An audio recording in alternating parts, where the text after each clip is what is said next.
and this here may be tough to you. Snack cake to me, yeah, more hostess. This been overdue forever. Asked me when it was dropping, said never. Should've made you cut the feta, but I designed it Freemason Margiela. What's good, Shellitronnn here, the most smoke, no joking on. Back out again with a brand new video, and I'm gonna keep it a Bowberry biscuit. This is gonna be hopefully a shorter kind of video, talking about and going over what I heard from Ron Rivera during his podium session today at the 2019 Combine. It's the very first day of the actual measurements and workouts for players. But Ron had a little presser kind of thing. He had a podium session where he fielded a few questions, and there were some really good questions he was asked, and he gave some very interesting answers. First off, one of the first things he was asked about was Christian McCaffrey, talking about his production, but mainly talking about his workload, basically. We all know the 97.1 percentage, that number of how many snaps he was in on offense. But the bigger percentage for me was actually 33.7, which was the percentage of offensive snaps that Christian McCaffrey had the ball in his hands.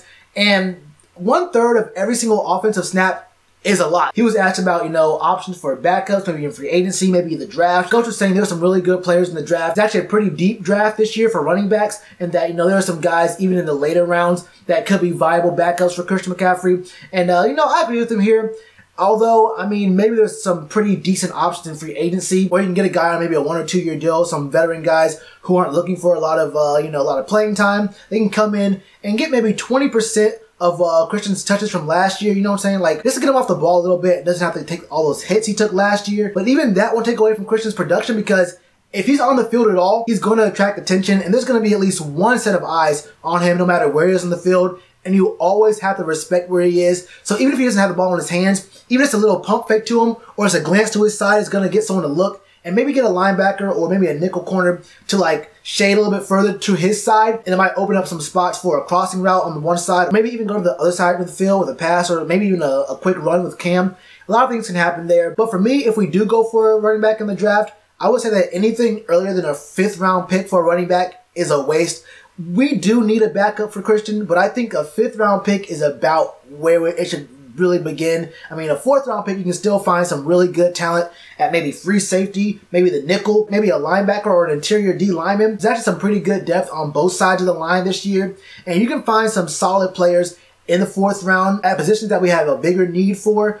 A backup running back can be handled in a lot of different ways. Even Fozzie Whitaker, if he's back and healthy, he could be a viable option. But something I want to touch on here, just really quickly, and I've talked about this a lot in my channel on several different videos.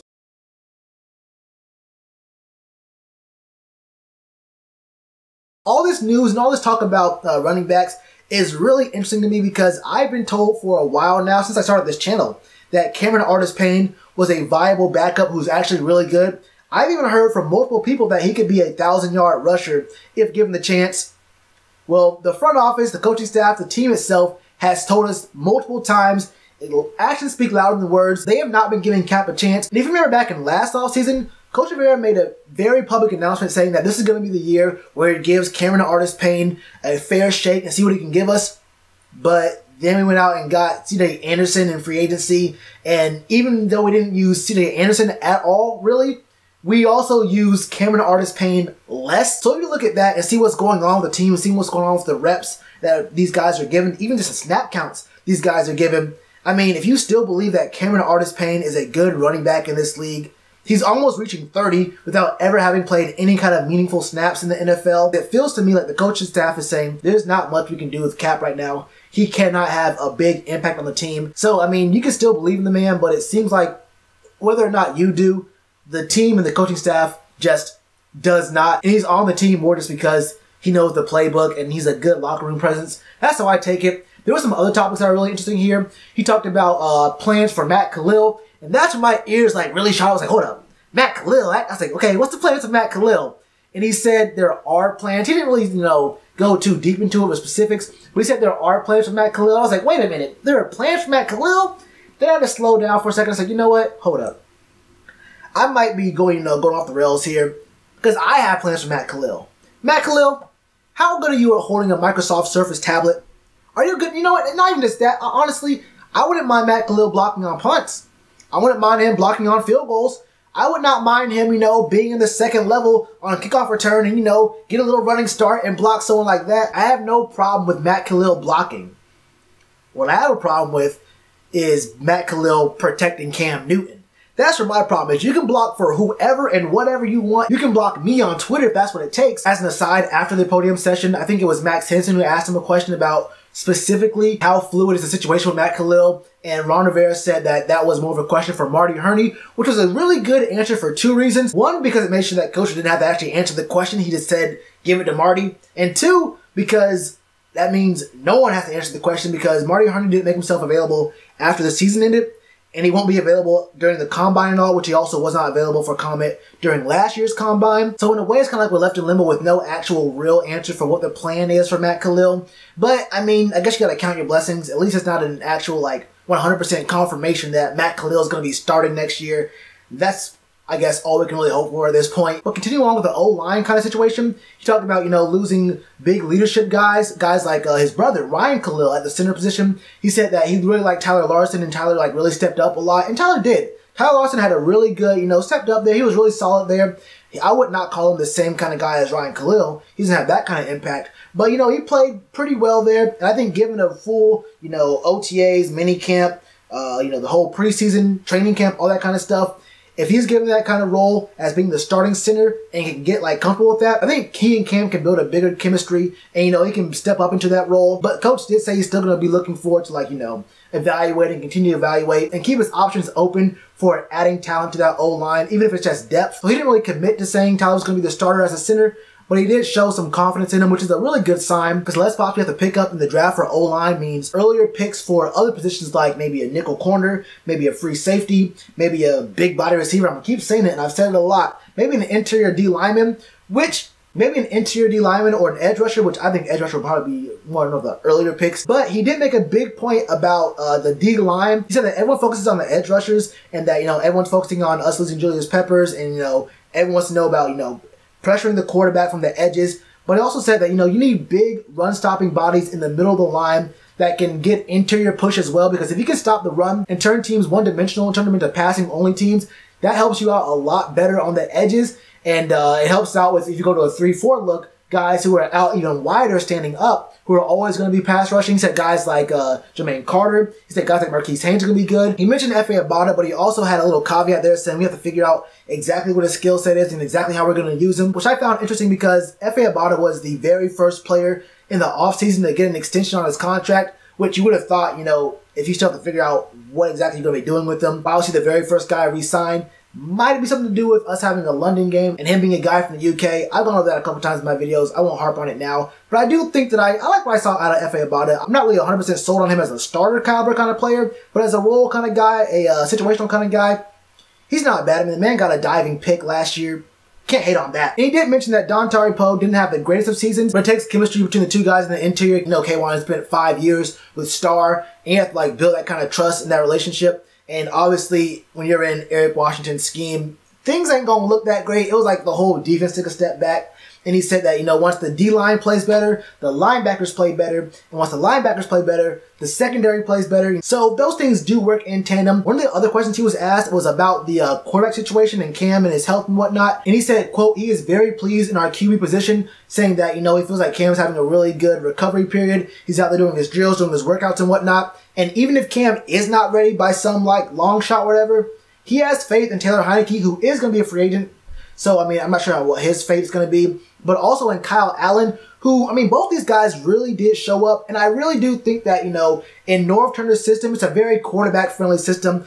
And these guys really did shine. I think that both guys did very well, or well enough to convince me if Cam has to miss any time early in the season, that either one of those guys, it doesn't matter which one, they can both put up some good numbers. If he has to miss 4 games, we'll probably go at worst 2-2 with those guys, maybe even 3-1. So I'm not really all that concerned with picking up a backup quarterback, but he did say that there will not be a push for a backup quarterback in free agency. If we do go for a quarterback, it'll be in the draft, and that's another position I would say anything earlier than the 5th round is a mistake. We do not need to pick up a quarterback in the draft, honestly, but if we were, I'm saying 6th or 7th round or a UDFA kind of guy that we don't have to use any kind of assets on.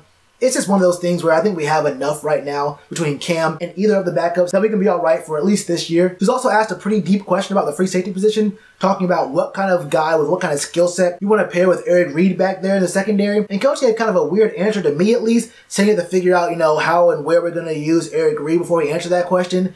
And I thought that was kind of odd because I feel like I remember reading in the actual Panthers.com article showing that Eric Reed got signed.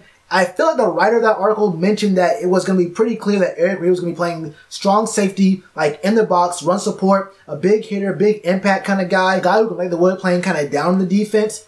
And hearing that we're not really sure how we're going to use him or where we're going to use him, I'm going to go ahead and delay my judgment on that statement because we'll see how things shake out. But also because of the last question that I want to get to, I think it was the second to last topic he was asked about, because there was a reporter there, and I really wish I knew this guy's name because he asked what I think was the most important question of the day. He asked Coach Rivera just how important the art of the smokescreen is, and Coach gave a really good answer. He said the smokescreen is everything. And it really is. This time of the year obviously is about, identifying your needs, identifying where talent is, and trying to find and figure out where to get that talent. Do you want that talent in the free agency market? And if you want that talent in the draft, you have to evaluate it correctly, and you have to go ahead and pull the trigger when he's available. He said there might be one guy you really like and another guy who's still available there, and you have to know which guy is going to impact your team the most. But it doesn't stop there because there's other teams in the league. And if you tip your hand and let the other team know that you want that guy, you're really high on that guy, and they're thinking to themselves, wait, that's our guy. That's the guy that we want right now. They might be willing to jump ahead of you in the draft and pick up that guy. Don't believe me? We saw it just last year with the Eagles and Cowboys in the draft. The Eagles jumped one pick ahead of the Cowboys to get that tight end Dallas Goedert. After, Jason Witten retired on the Cowboys in the 11th hour. And the Cowboys really needed a tight end. It ended up working out for them because they got Leighton Vander Esch, who just might be a great talent in this league for a long time. But the Cowboys really wanted that tight end, and the Eagles knew it, and they jumped ahead, picked him up themselves. That's part of the game. You have to be able to find your guy, but not let other teams know that's your guy. But at the same time, you also have to be aware of what other teams need because, it works in both ways. If a team's talking about, oh, we need a running back, we need a running back, we need a running back, but you're looking at the stats and you're saying, wait, what they really need right now is a young receiver to really get their game going. I don't believe you need a running back. I'm going to go ahead and jump ahead of you, pick this receiver up, and the smoke screen won't work on me. It's a mental game that GMs and head coaches and the guys in the war room have to play every single year. And it's not just about media sessions. It goes as deep as, who are you watching in the combine? How many coaches do you have watching these guys at their pro day? Who are you inviting to your stadium after the pro day? Before the draft, all that kind of stuff. Who are you looking at? It can be as simple as you just bring in the guys you want. But, the smoke screen can also be used to bring in guys for visits that you may not really be looking at, honestly. But you do want to give the impression that you may just pick that guy up. So there's a game within the game here. And I found it to be one of the more interesting topics that Coach talked about in this presser. I'll try to find a link to the full press conference and leave it in the description below. And you can watch that yourself. Let me know what your thoughts are on this whole press conference. Any of the answers that he gave interested you or made you think or made you question anything? Any encouraging or discouraging answers he gave? Let me know in the comments below. And you already know to do with that like button. Cheers to you, appreciate the chance. Being told y'all I been the man. Being told y'all I had the gift. Tell a friend to tell a friend. Real ones gonna recommend. Count this as another win.